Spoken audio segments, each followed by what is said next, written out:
What is the biggest adjustment you've had to make?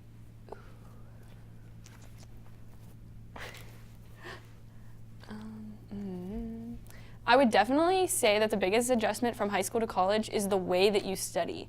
So in high school, I would study or look over my notes a little bit the night before, maybe if you're lucky for an exam, and didn't really take studying too seriously, and it just kind of worked out in high school, and you had those few classes where you definitely had to buckle down, but studying in college is a whole new ballgame, and you need to start looking over your notes every day for exams that might be 4 weeks away, and just... If you're Abby.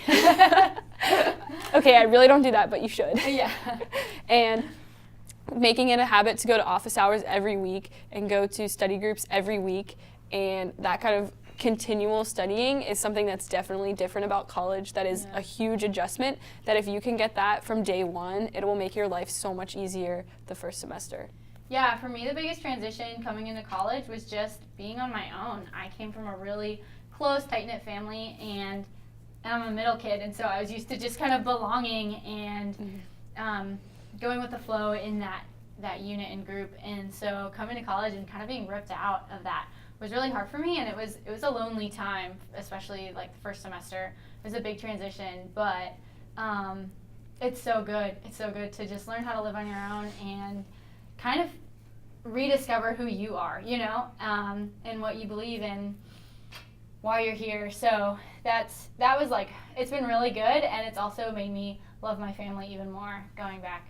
So, Yeah, kind of going off of that, making friends is also kind of a different ballgame. It just kind of happens more naturally, where in high school, your friends, you're okay, I'm a Girl Scout, so these are my friends. Or, okay, I'm on the softball team, these are just my friends. Yeah. Where in college, you kind of have to find groups that have those similar interests, and no one's going to hold your hand, and that's in making friends or studying or being accountable to go to the dining hall and eat healthy and stuff like that. Yeah, but it's so good to just get those values and make those decisions for yourself and really be intentional about who you're becoming. So, yeah. What's the hardest thing about living with a roommate? Ooh. I had an awesome Yeah, I'm living with my roommate again. You can go random and end up with a great roommate, or you can I found my roommate on the Facebook page, which worked out really well. We're living together again. So there's definitely opportunities to meet new people, but also, don't be too nervous about going for a random roommate. Yeah, I have friends that didn't have great freshman year experiences with their roommate, and I would say just the biggest lesson that I've learned from them and from other friendships and relationships that I've had is communicate. Mm-hmm. And people talk about that a lot, but really your roommate is a person, and talk to them about what's on your mind and what's really frustrating, and you can be surprised at the conflicts you can work through with just addressing things. Definitely try. If your roommate situation isn't working, try your best to make things right and talk things through, and if it still doesn't work, Penn State has options, so it'll be okay. What do you do when you need to de-stress? Ooh. This is a good question. Yeah, that's tough because I don't know if I do. Yeah, I know. Always learning. Yeah.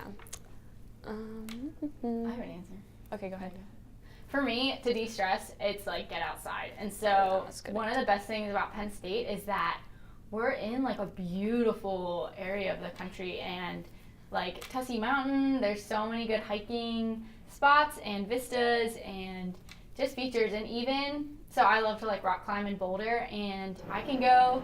There'll be a warm day in December, and no, it's not 60 degrees, there are no leaves on the trees, but just getting out of town and climbing rocks and being out in nature does a lot for me.